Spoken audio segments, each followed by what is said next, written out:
our producer Al described us as, he said, Honey Motel is four fellas pulling ropes in the opposite direction. He said that if they pull hard enough, the rope in the middle goes on fire, and that's where the good music comes. But if someone pulls too hard, the whole band collapses. You are listening to Motel FM. Sometimes the frontman responsible for shouting and playing some guitar. I'm from York, but now I'm adopted Scouser. So you could say. I'm Sam. I play guitar in Honey Motel, and I am a Scouser. You partake in the shouting as well, or just? I don't know what you'd call what I do, Fred. I scream on stage, don't I? Yeah, I'm not sure. We posted a video the other day where I'm screaming on stage. That tends to be the extent of what I do with my vocals on stage. Freddie's trying to get me to sing, aren't you, Fred? We're getting there. Progress. Yeah, we're getting there, man. We're getting there. We'll go with hype man then. Hype man. Let's see what our producer calls me. What was it? Was it a Bruno Mars cover you did? It was a CeeLo Green. Green. Oh yeah. Fuck you. Yeah. Yeah. Fuck you! Yeah, man. Jeez. Our first question for you guys is a pretty basic one, to be honest. It's just who or what are your inspirations when it comes to writing your music? Like, do you do it off of events or do you do it off of other artists? Just what, as a whole, just gives you guys that drive? Come from a Honey Motel perspective, I'd say we don't know. To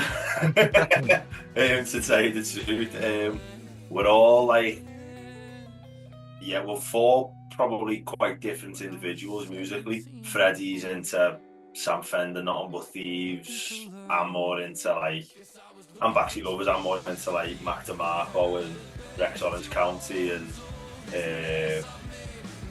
Squid, more strange bands. Blues into the heavy metal and heavier bands. And then we've got Jack, who's a classic punk fan, and pop punk fan. He's into Green Day and Blink-182, and so yeah, we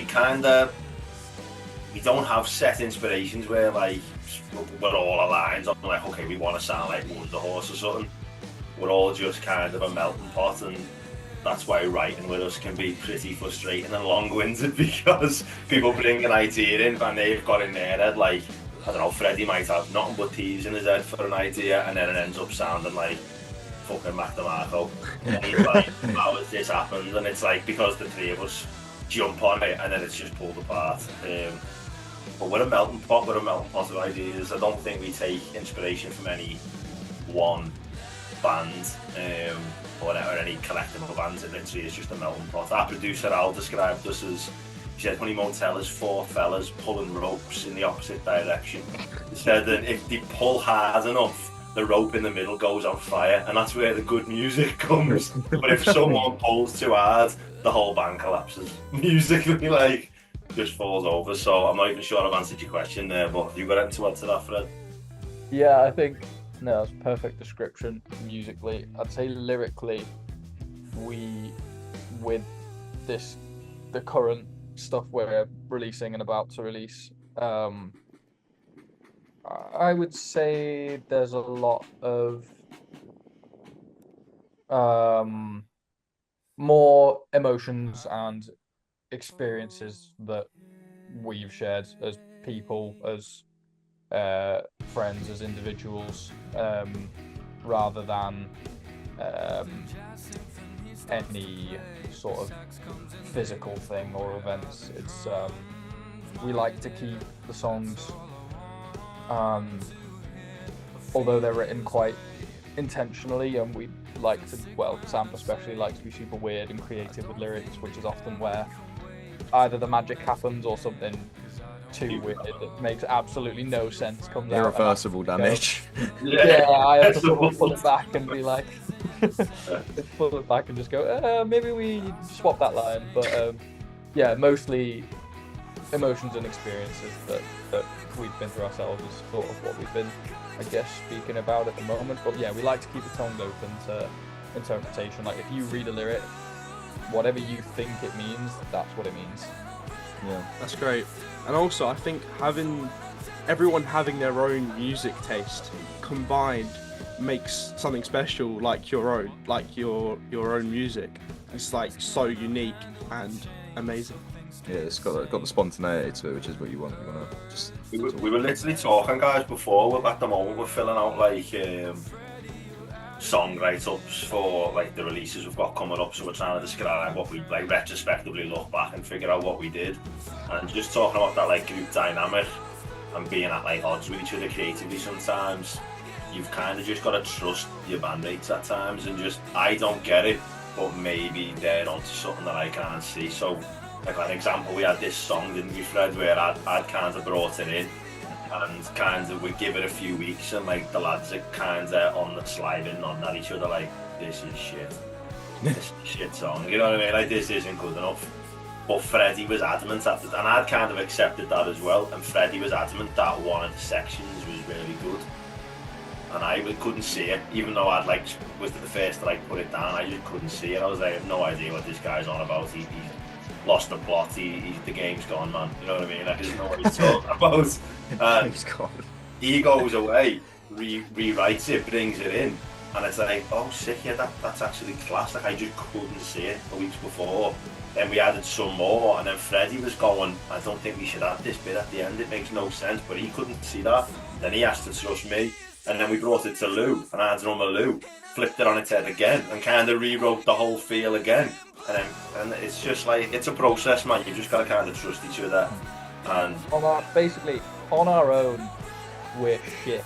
We have to give a song to each member, and once it's been through every member, then we all end up being like, you know what, this is sick. this is actually bang average. It's like you know the Power Rangers when they combine and they get that big fuck off mech. That's actually you guys. Exactly. Yeah, man. Literally. Through social media, you've done loads of covers. One in particular being the Backseat Lovers. It's clear that you guys are big fans of them. As you said earlier, so are we. Would you say you have a similar sort of sound to them? I hope so. I hope anyone would ever mention us in the same sentence as them. Yeah.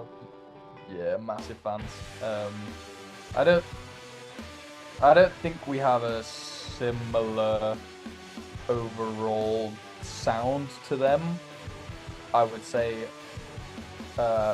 musically though, you might listen to our songs and their songs in the same playlist. Similar vibes. Yeah, same vibes, but I don't think the sound would be the same.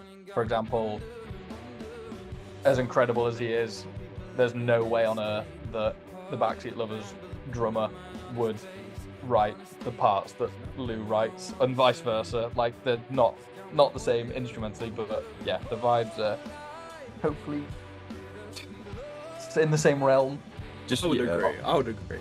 I mean, I'd have you guys on the same playlist. There you go. Said it in the same sentence. Nice. But Backseat Lovers, Fred loves the Backseat Lovers, and that was like, yeah, them covers are probably, 100% down to Fred wants for the Backseat Lovers more than any other band. But going to see them, aren't we, Fred, on 2nd of July?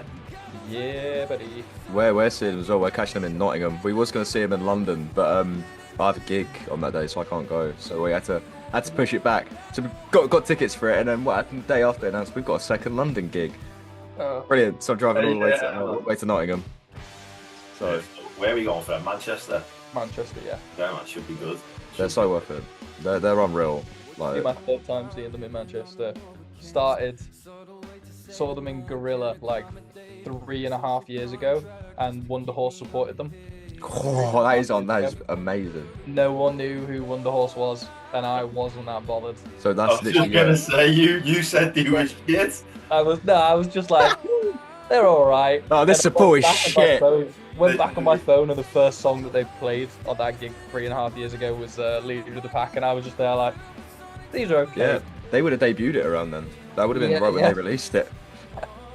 Now you're thinking, you're like, oh shit, man, I really should have. Yeah, Fred's girlfriend at the time, she recognised the brilliance, man. She left the gig and said to him, that's how the story goes anyway, and Fred, she was like, no, they were top notch them, and Fred just didn't have the foresight, did you, brother? Could do my girlfriend has better taste in music than me. There we go. But moving on to the next question, before we get too sidetracked, your latest release, If You Didn't Exist, fantastic. First of all, both of us big fans of it. Was just wondering what you could tell us about it as a whole. What's it about? Just anything that you guys went in there with in your heads. Could you say anything about it to us? I'll tell you the first time that I was shown it, right? So, if, as you've heard it, you'll know that it's a bit of a bonkers mashup of tempos and intensities and different structures that somehow come together. And Sam decided it would be a good idea to get me to attempt to learn what was like the first rough draft of it over a year ago in my audition to be frontman in this band. So I'd already had to learn the entire discography to come and audition, and then on the spot Sam gives me these weird chords that aren't real chords and this crazy tempo shifting thing, and is like, yeah, have a go at this. So that was my relationship with the song started in quite a stressful way. Keeping you on your toes, like keeping you on your toes. Yeah, say the least. Had to see what he was made of.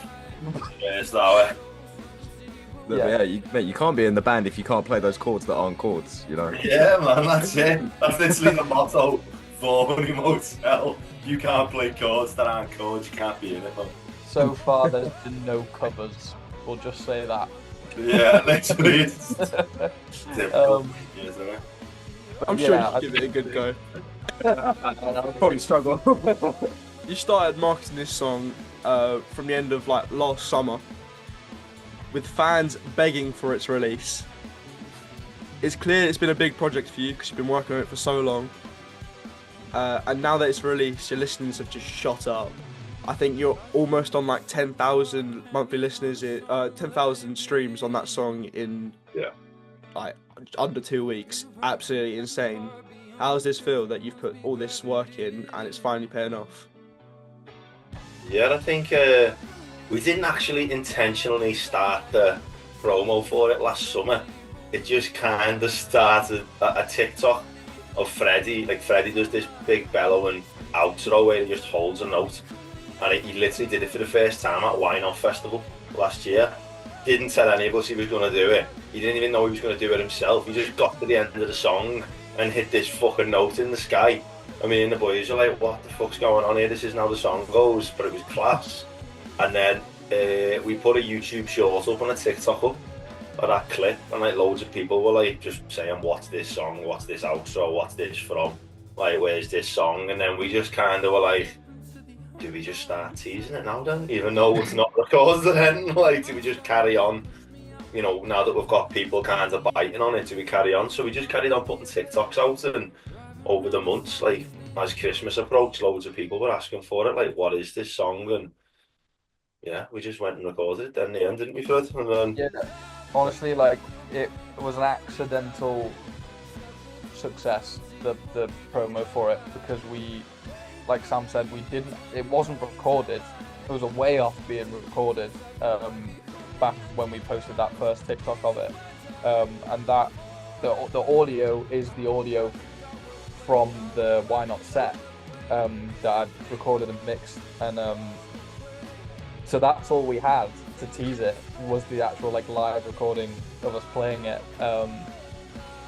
And yeah, accidentally just sort of created this little start of a fan base around that song, that I can only apologise to the people who were there from the start.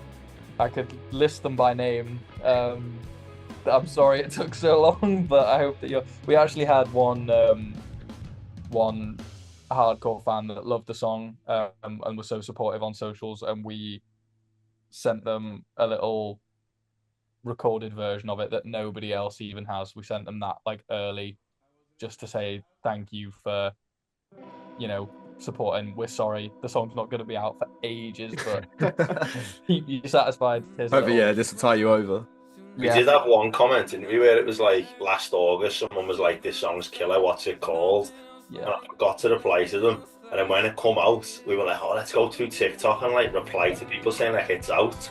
And we replied to this geezer and was like, "It's out," and he just put back, "It's been a year," with a full stop. As if like, fucking get lost, man. I'm not asked anymore. Just said it's been a year, full stop. Yeah. Just like, yeah, I guess we've lost him as a fan then.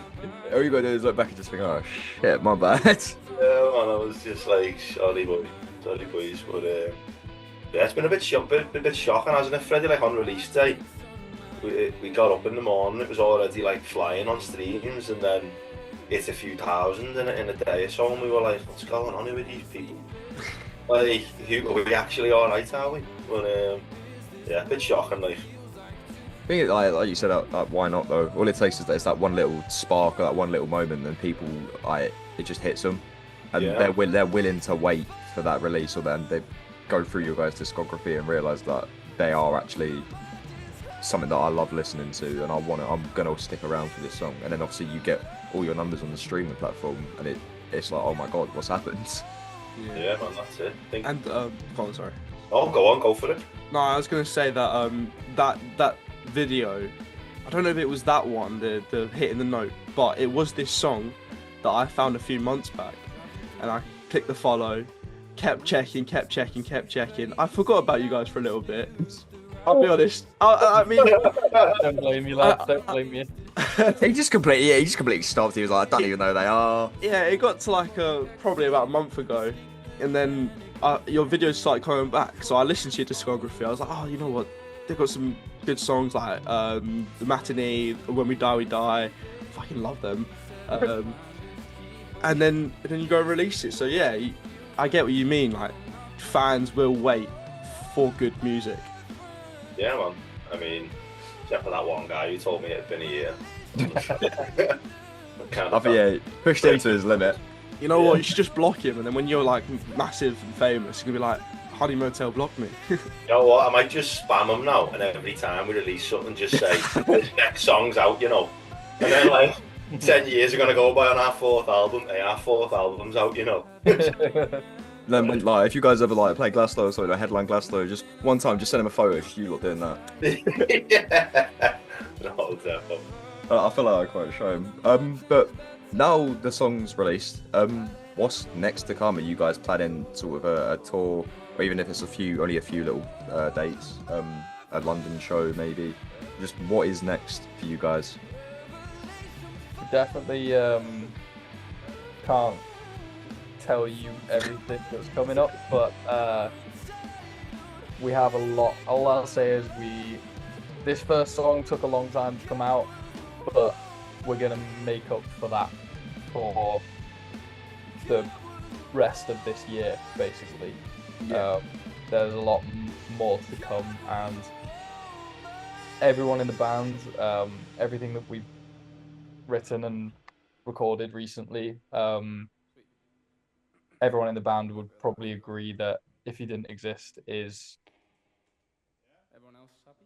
We love them all, but we'd say it's the weakest thing that we have out of what's to come. But I can't tell you everything, but just That's a bold statement. be prepared. That's a bold statement, that. Yeah, the others will tank now. The others will do terribly. No, in terms of gigs, we definitely want to come back to London. We've got a few fans down there that have been DMing us and commenting and asking us to come down, so we'd love to play London. We did one show in Camden fairly recently, and that was an awesome show. It was just upstairs in some little pub. It wasn't a proper venue, but it was great. We're coming to the end of the actual interview. Is there anything you want to promote? Tune your radios to Motel FM, baby. That's all I'll say. Yeah, tune in, bro. I suppose we need to give a shout out to Lou and Jack, bassist and drummer. Jack's super shy. So, like, we were said to him before, we were speaking to him, like, when I come do this interview, and he's always cagey, like, I don't know what I'll say. We were like, don't worry about it, bro, we'll do it. Look, just tell him if we ever do see him in person, we won't ask him any questions. What we will actually do is ask him every question. He'll be Put him- fine. Yeah. He will actually love that. He's only nervous until you're talking to him, and then he's ask him about trains, and it'll be fine. Yeah. Oh shit. Okay. Right. That's a side topic then. we'll write that down. We'll for next pencil time. that down. Yeah. And yeah, you know what? As the singer and the guitarist, you have actually questioned the two least instrumentally talented people in the band. Jack and Lou are absolutely nuts on their instrument, and frankly, they are a big chunk of the reason why I decided to join the band, because when I went for an audition, I wasn't super keen on the old versions that were on Spotify and stuff, but I was like, I'll hear them out, I'll go for an audition, and being in the room and playing with them live, that's what made me be like, oh wow. So there's some potential here. Yeah, so shout out to... And then we headlocked you as well, didn't we? And said, if you don't join this band, we're going to do this. Said you weren't going to tell anyone about that song? You're gonna join and you're gonna like it. Yeah, you're going to fucking like... No, but yeah, shout out to Lou Fogdog, man, and Jack, yeah. Love them. Big ups.